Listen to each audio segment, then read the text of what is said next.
¿Qué tal? Soy el Padre Ray. Quiero compartir con ustedes un comentario al Evangelio de este domingo, 28 de enero. Antes de pasar a escuchar el texto bíblico y analizarlo, es necesario que recordemos algunas reglas fundamentales para poder comprender de la mejor manera posible los textos bíblicos. Hay tres reglas esenciales. La primera, el texto tiene que leerse en el espíritu en el que fue escrito. ¿Esto qué quiere decir? Que cada autor sagrado de estos libros que conforman la colección de escritos sagrados que llamamos la Biblia, tiene una intención cuando escribe.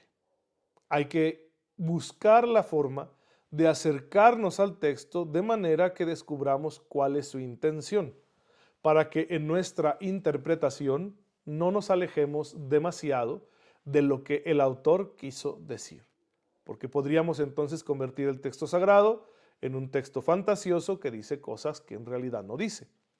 Esa es la primera regla. En el lenguaje de la iglesia se dice leer el texto en el espíritu en que fue escrito.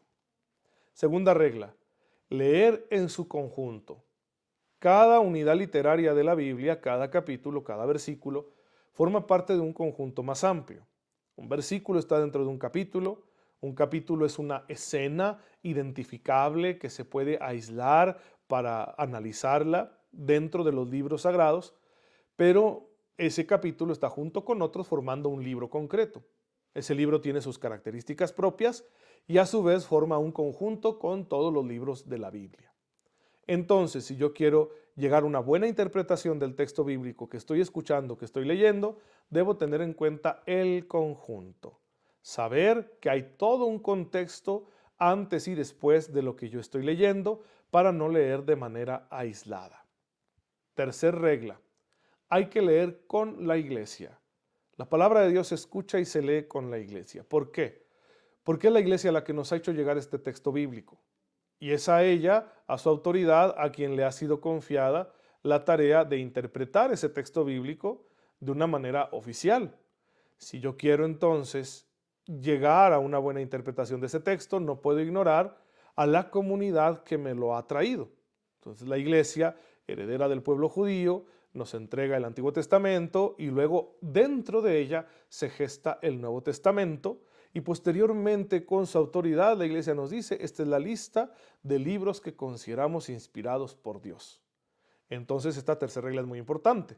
Para comprender mejor el texto bíblico hay que leerlo o escucharlo siempre con la iglesia.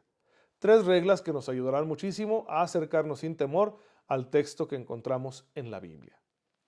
Además, en lo que respecta concretamente al Evangelio, porque yo en mi comentario me voy a limitar al Evangelio, creo que es importante también aplicar este esquema.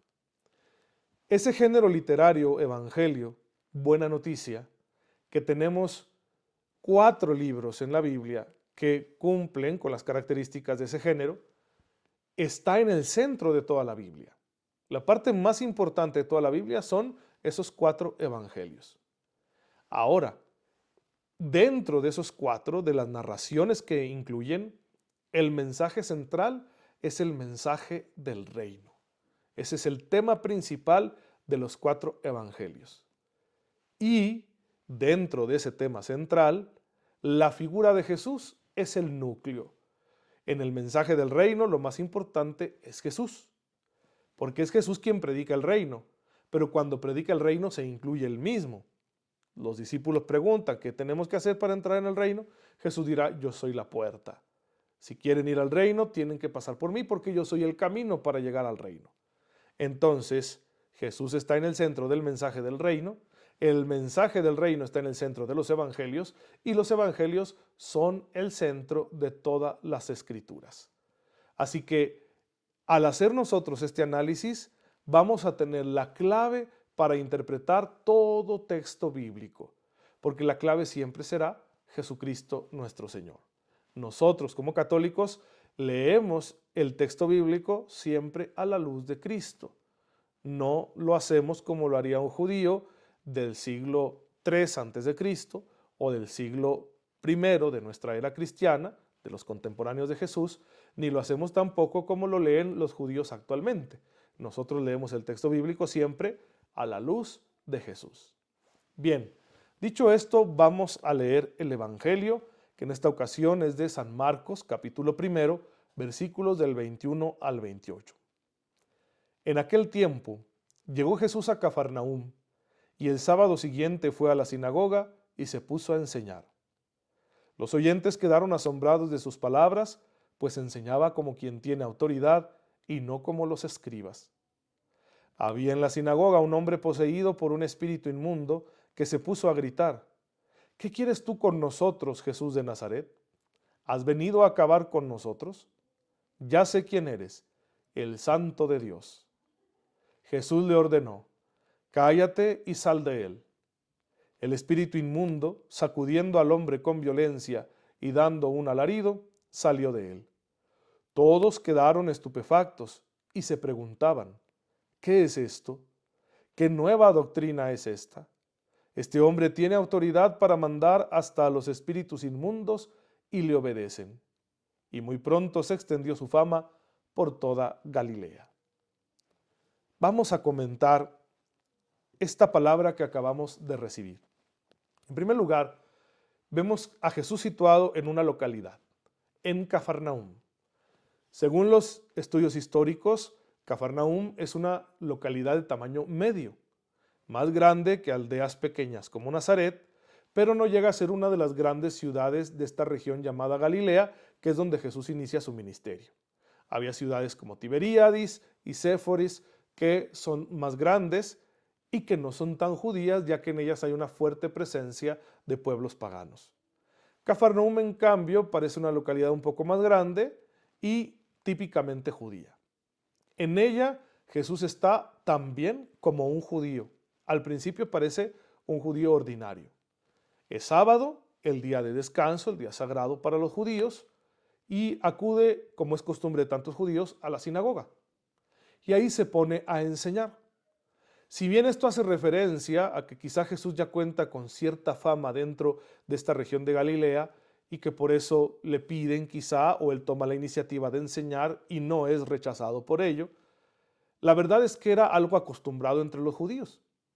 Los rabinos, los escribas, otras figuras de autoridad entre los judíos solían tomar textos bíblicos y a partir de ellos ponerse a enseñar en la sinagoga.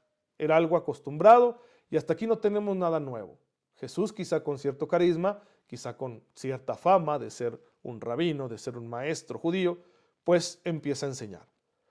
Pero el evangelista inmediatamente destaca una novedad. Jesús no enseña de cualquier manera, sino que enseña con autoridad. La palabra autoridad designa un poder que uno ejerce por sí mismo. Jesús entonces enseña la palabra, pero a partir de sí mismo. Y esta ya es una diferencia marcada, el evangelista lo nota, a la forma que tienen de enseñar los escribas. Los que estudian la Biblia recogen que los escribas solían predicar o enseñar amparándose en la autoridad de sus predecesores. Un escriba, un rabino, podía decir: miren, la interpretación correcta de este texto bíblico es esta, porque antes que yo lo dijo tal rabino, que era muy importante, y antes que él lo dijo otro rabino, que era también muy importante, y si lograban remontarse así hasta los tiempos de Moisés, pues entonces se consideraba su interpretación como autorizada, como correcta. Y competían quizá de cierta manera para ver si sus opiniones podían hacer ese recorrido hasta Moisés. Jesús, en cambio, y lo sabemos por una lectura completa del resto de los evangelios, actúa de una forma distinta. No se ampara en la autoridad de sus predecesores, sino que lo hace desde sí mismo, desde una relación particular que tiene con el Padre. Él se sabe el Hijo y por lo tanto sabe que goza de mayor autoridad que todos los enviados de Dios y por eso no tiene que remontarse hasta Moisés, sino que él enseña con su propia autoridad. Yo les digo. Suena a una forma de hablar como con muchos pantalones y puede parecer extraña, en su tiempo lo fue, causó una impresión, pero además viene confirmada por estos hechos extraordinarios como lo son los exorcismos. Se presenta ahí en la sinagoga un poseído, una persona que está bajo la acción de un demonio, un ángel caído, un espíritu impuro, es el nombre que reciben en los evangelios, y Jesús lo libera de esa influencia. Lo hace después de que el demonio empieza a decir quién es Jesús. También aquí la lectura de conjunto nos va a ayudar a entender por qué Jesús lo manda a callar si a fin de cuentas este endemoniado está dando testimonio de quién es Él. Jesús lo hace porque quiere evitar a toda costa que los que lo oyen, los judíos de su tiempo, vayan a interpretar esto como un mesianismo de tinte escandaloso, político, argüendero, diríamos nosotros en el lenguaje mexicano. Jesús quiere evitar eso. Él sabe que ha sido enviado por el Padre a la misión más importante, redimir a la humanidad. Él sabe que es el Mesías, el ungido de Dios, pero no quiere que su mesianismo sea interpretado en esos términos, porque tiene claro que su camino es otro. Quizá por eso es que manda callar este espíritu, para que no diga nada, pues no quiere que vayan a pensar que está llamando la atención para que se forme en torno a él un movimiento revolucionario. Para nada es su objetivo. Libera entonces a este hombre de la acción del espíritu y todos entonces quedan estupefactos, admiradísimos, porque acaban de contemplar no solo una forma autorizada de hablar, sino que esta manera de hablar de Jesús queda confirmada por el hecho extraordinario. El poder de Jesús entonces es verdadero porque queda confirmado con la realización de una acción que nadie puede realizar. De esta manera, la impresión se queda. ¿Quién será este que posee una autoridad tan grande? Y la fama de Jesús se va a hacer extensiva en toda Galilea y posteriormente llegará a otras regiones de la Palestina de aquel tiempo. Bien, ¿qué nos dice esto a nosotros de Jesús? En primer lugar, que actúa siempre desde su naturaleza humana. Es un judío, ha sido formado en la religión judía, lo más seguro es que por su propia familia, y hace lo que los judíos hacen. Pero al mismo tiempo vemos a un Jesús ya maduro, que aunque el Evangelio no lo dice explícitamente, nosotros suponemos, por el contraste con el resto del mismo Evangelio de Marcos y con los otros evangelios, que está consciente de su misión y de su identidad. Él se sabe hijo del Padre, se sabe Mesías de la humanidad. Y con esa madurez que tiene, actúa y predica el mensaje del reino. Interpreta aquellos textos sagrados que tienen los judíos, pero a la luz de lo que su Padre le ha revelado. Y confirma ese mensaje con estas acciones de su poder.